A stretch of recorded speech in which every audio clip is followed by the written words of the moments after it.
Michael Jordan is not only the best basketball player, but he's the most exciting basketball player to ever play. Tatum fires away, pumps it in, 51 for Jason Tatum. The Big Three NBA podcast is powered by Prize Picks, the exclusive daily fantasy partner of the CLNS Media Network.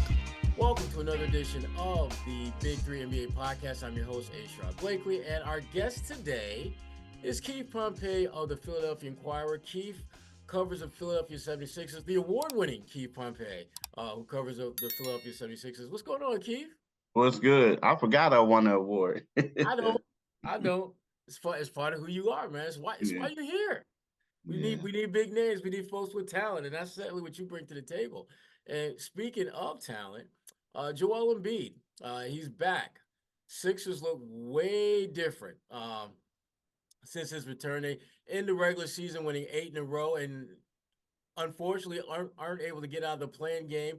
But they may be matched up with maybe the best play-in matchup that we've seen ever, going against the Miami Heat. And Keith, just what's the attitude mindset of the team to finish so strong and yet still not be able to kind of break through and get one of those top 6 spots? You know, it's weird because the one person, if you want to talk about the truth serum, like, of course, everybody says, hey, this is okay, you know, da. But it was 2 guys who was truthful. One of them was Nico Batum, and he said, this is tricky. He said, because, you know, we did what we had to do, and now all of a sudden we got to go and we're going to play against the Miami Heat, a team that made it to the championship from here. We got to win on Wednesday. Like, we basically have to win. So he was being real. And then the second guy was Buddy Hield, who said, you know, if you're the 9th and 10th team, see, you're kind of happy because you get a chance to get 7 and 8.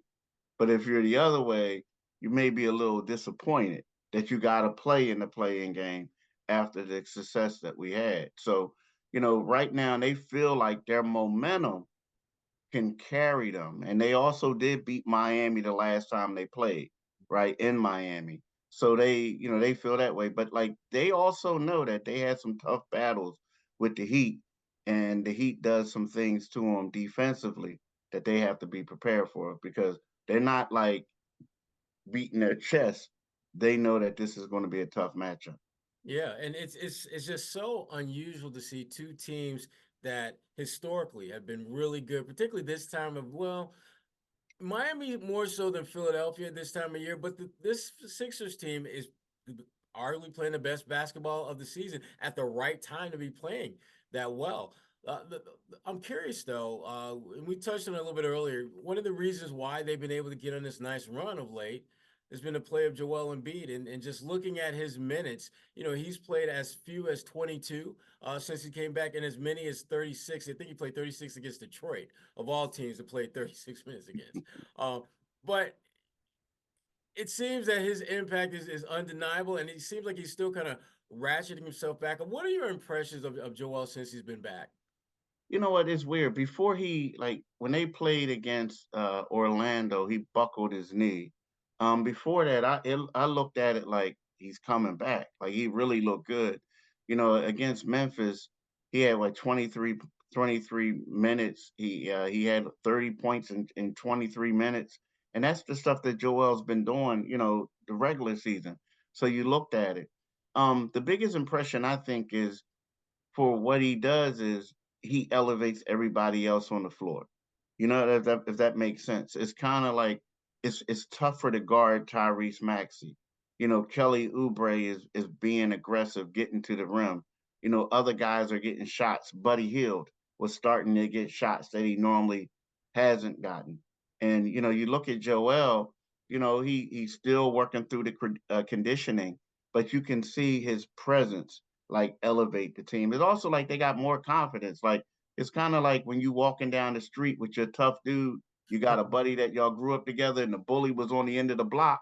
And now you can walk with your chest out, like knowing the bully ain't going to do anything. He's coming at you today. Yeah, that's how it is when they got Joel Embiid. So that's the major impact that he's been able to make.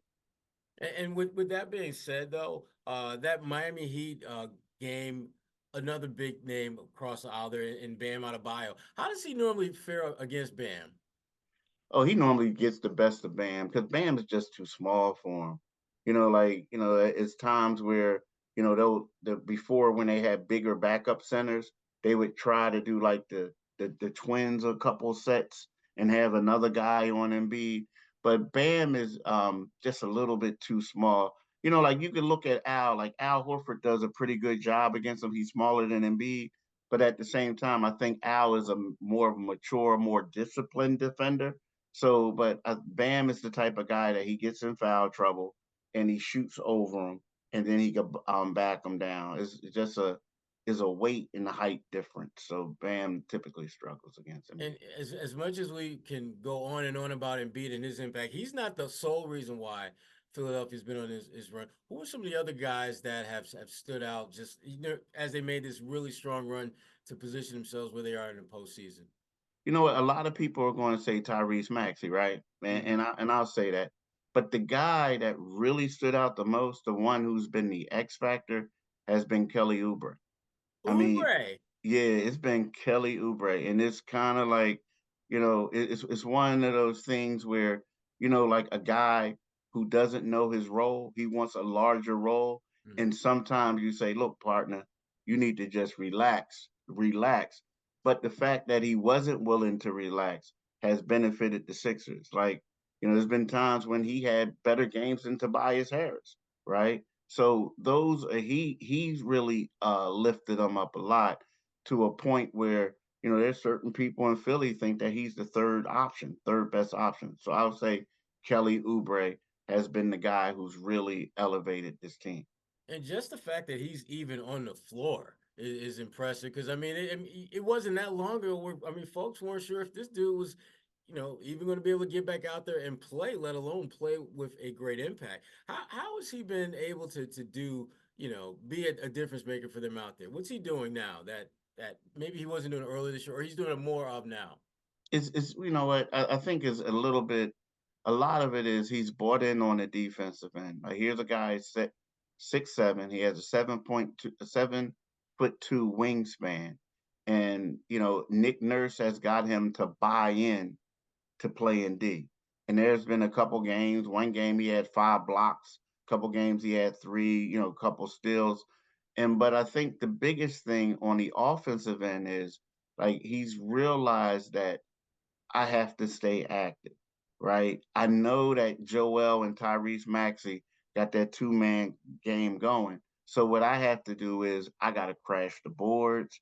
I got to keep moving around. I have to do a lot of different things. And there was times that he didn't really like it, but what he's also done was to help his image. He's been a little flexible. Like for instance, okay, Kelly, you're going to start at the 2. Now, Kelly, I need you to come off the bench. Okay, Kelly, you're going to start at the 3. So it's like he's been able to adjust to no matter what the Sixers have presented to him. Where there's other players been kind of like cookie cutters, like they couldn't move outside the box, Right. right? He's been able to adapt, and that's enabled him to excel and play at a high level. Prize Picks is America's #1 fantasy sports app with more than 3 million members. It is the easiest and most exciting way to get on the action while you watch your favorite sports and players. You just pick more or less on 2 or more player stats and watch the winnings roll in. Prize Picks is so easy to play. I can make my Celtic picks and make my entry in less than 60 seconds. Quick withdrawals and easy gameplay and an enormous selection of players and stat types are what makes Prize Picks the #1 fantasy sports app. Celtics and NBA fans, you can get in on Prize Picks in 30 states across the country, including California, Texas, and Georgia. On Prize Picks this week, I'm selecting Jason Tatum to dish out more than 5 assists and his teammate Jaylen Brown to have more than 22.5 points. Download the app today and use code CLNS for a first deposit match up to $100. Pick more, pick less. It's that easy. Prize Picks. It's surprising to hear that because that's a definite sign of maturity. Something I don't think we would have always associated with Kelly Oubre. Mhm. Folks in Boston, their lasting memory of Kelly Oubre was him getting into it with Kelly Olynyk, and just that whole kerfuffle. Kelly, but the thing about Kelly Oubre is the talent has never really been a question. It's just, can he deliver that, and can he deliver with some kind of consistency? And speaking of the opposite side of consistency, I want to talk to you about Tobias, Yeah. this guy who should be the number three.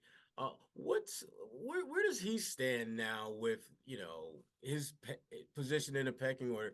Because it just seems that when he first came there, it was like, okay, maybe he's your number two. Then Maxey took off. Okay, now he's your number three, and now Kelly is just like, at what point is the slide going to stop? Where is he going to finally establish his role in the hierarchy there? Yeah, and that's a great question because, like you said, he should be number three. I mean, he should be number two, right? But he should be no lower than number three. And I think that, right about now, it just seems like, you know, I think, and it's not a knock against Tobias, but I think part of the problem is you make so much money, right? You you you like you look at, you are one of the three stars, but they're not running plays for you. So at sometimes you could feel a certain way, right? But what you have to do is, and he had success doing this early on, was being aggressive, attacking the basket.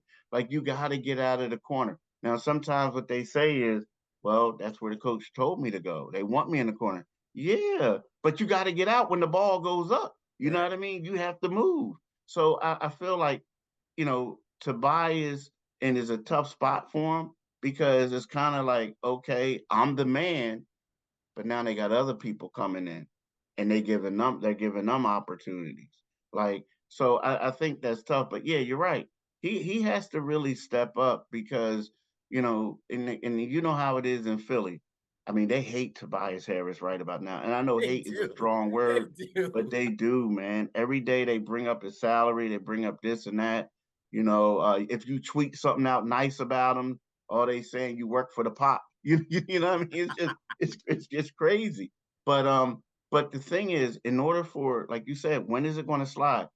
For them to get out of the second round, and maybe even the first round now, because of the teams they got to play, they need a major contribution from Tobias. And where that starts at, Tobias has to be aggressive. He Yeah. has to be.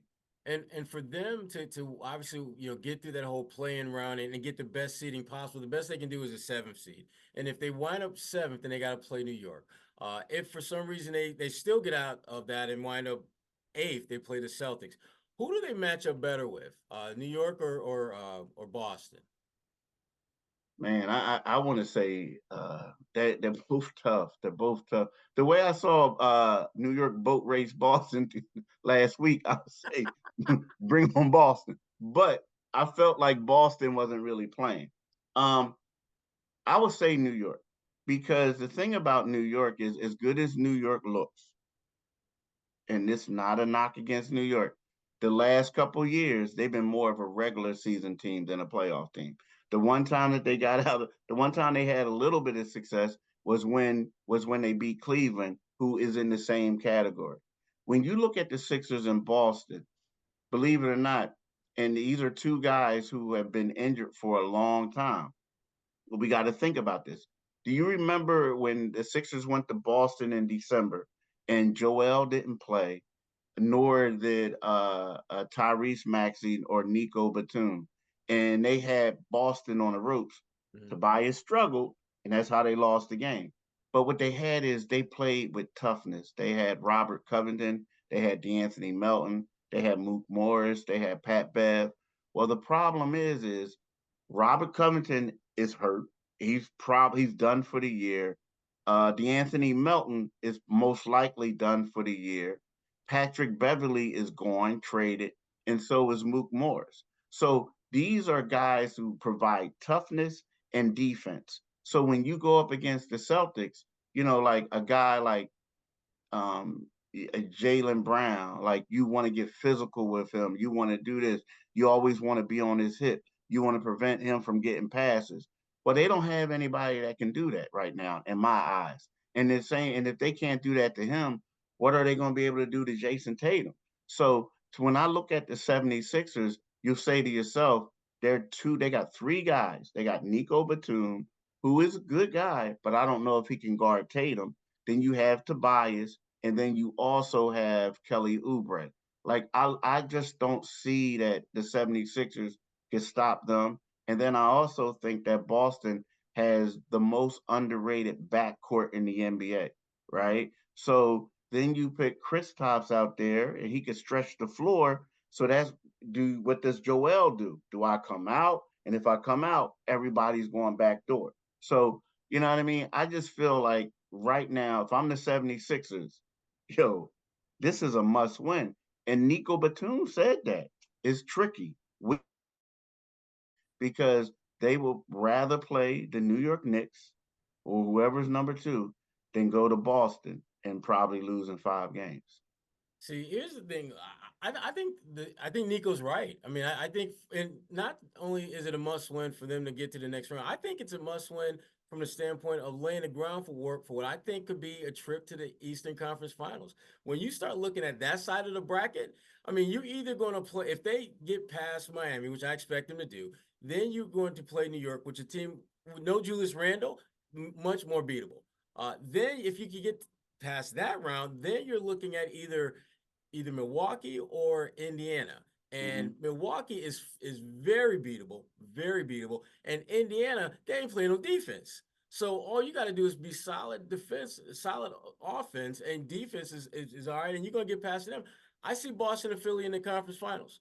I honestly see, and Keith, you know me well enough. I am never going to be drinking the Kool-Aid of Sixers land. I'm That's why I usually, was like, huh? yeah, I'm usually hating them. They can. I mean, that's the thing. They just got to stay away from Boston because if you look at Boston and you look at the Knicks, you know, the Knicks are trending up. But again, do you agree with me? Like, they're the team that normally, when the playoffs come, it's like, I don't know what it is. It's They like the bright switch. lights. Yeah, Yeah. they switch up. And you're right, no Randall. But you look at the other teams, like I don't know, man. Like, and I love Doc and you know, great guy and all that. But you feel bad because you're looking at this and it's falling apart. And it's like the worst thing that they did was get rid of Drew Holiday, man. That was the worst thing that they did. So then you look at that, and then like you're right, Indiana. The thing about Indiana used to run the Sixers like up and down, up and down, up and down, get them tired. They did what Boston used to do to the Sixers, right? Back in the day. But I don't know if they are a playoff team either. And I also don't know if that's going to work in the playoffs when teams slow it down. So Right. yeah, they can get there, but it's just a matter. I hate to say it.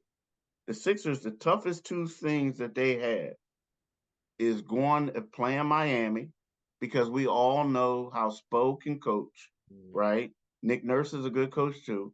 But then you also have Jimmy Butler, who's going to say, y'all pick Tobias over me. He reminds everybody that, right? He's still salty about that. Man, like I heard he was going to be salty until he retires over that. I think he's just using it to motivate himself by now. But then you have that. So then you have the Knicks. But to me, those are the two toughest tests until they get to the ball in Boston. Like, I mean, they should get out of the second round if they get past the Nets. The Knicks, excuse me, the Knicks. So we'll see.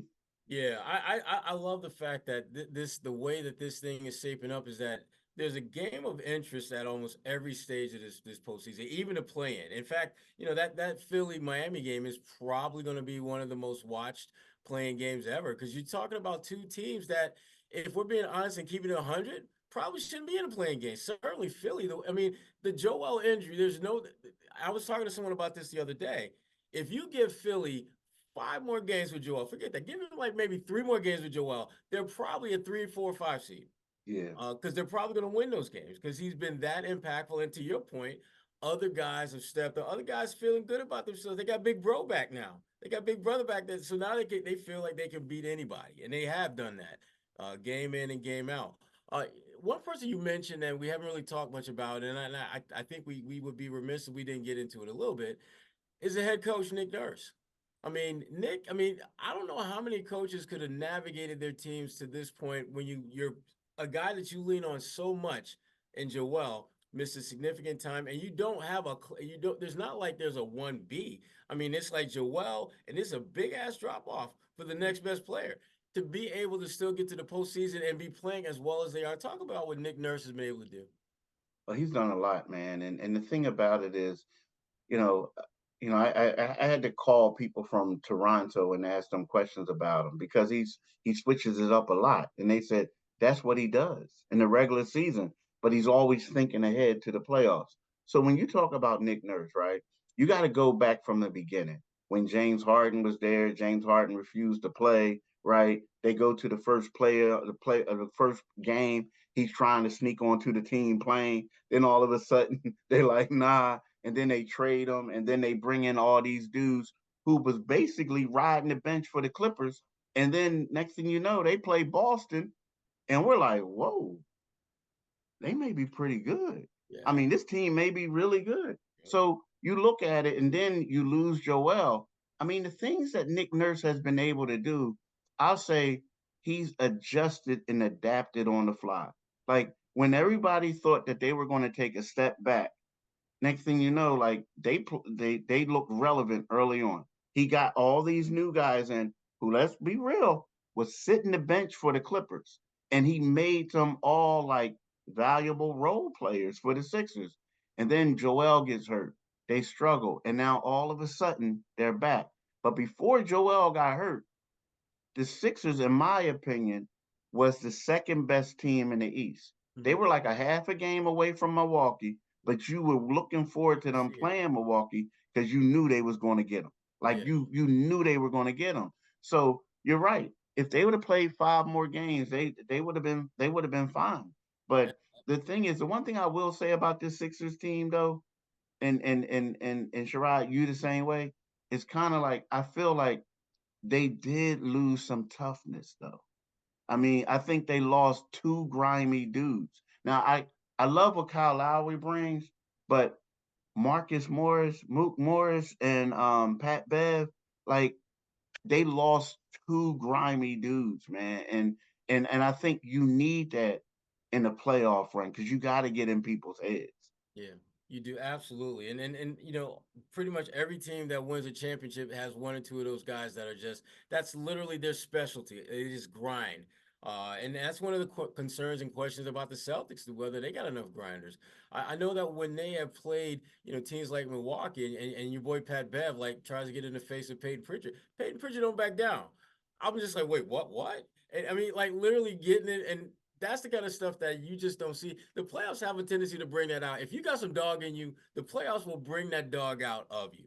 And as we kind of go through this whole process of the postseason, and I still believe in my heart of hearts that it's going to be Boston and Philly in the conference finals. And if that comes to be, Boston obviously is going to be the heavy favorite just because of the record, the seeding, and all that. But what's the path that Philly could potentially take if they were to get that far and Boston was waiting to emerge victorious? What would Philly have to do? What does that look like, a Philly upset? Wow, that would be tough. I think that we would have to see. Whew, I think Tobias Harris is going to have a big series. I do. I mean, I'm not really big in that way, but in a sense, he's going to have to make some shots, step up, because when you look at it, like you like Kelly going to have to do something too. But I think Tobias is going to have some phenomenal games because you look at it right now. Tobias is the guy that has to cover Jason Tatum. And I mean, think about that. And Damn. Tatum has been like getting the best of them, right? So that's what I'm saying, dude. Like, you need Tobias to really step up. You also need Buddy Hill to make shots. Yeah. You need him to stretch that floor. Because the thing about it is the last 4 games, Buddy has found his groove. He shot 46.3% from the 3 his last 4 games. But before that, man, he started out with 2 solid games. After that, it was like, yo, that's who they traded for? Like, you know what I mean? Brother was struggling.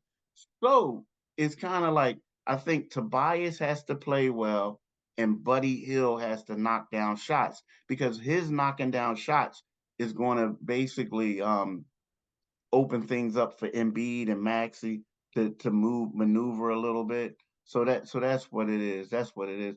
And I hate to say this, man. Like the one thing about the Celtics, if and I like Joe Mazzulla, nice dude and all that, but I think his inexperience is if I'm the Sixers and if I'm Nick Nurse, I'm going to try to exploit that as much as possible, doing trick crazy things, getting guys out of whack, trying to confuse them, and hoping and praying that a second year coach isn't going to be able to figure out what I'm doing or figure out a way to stop it.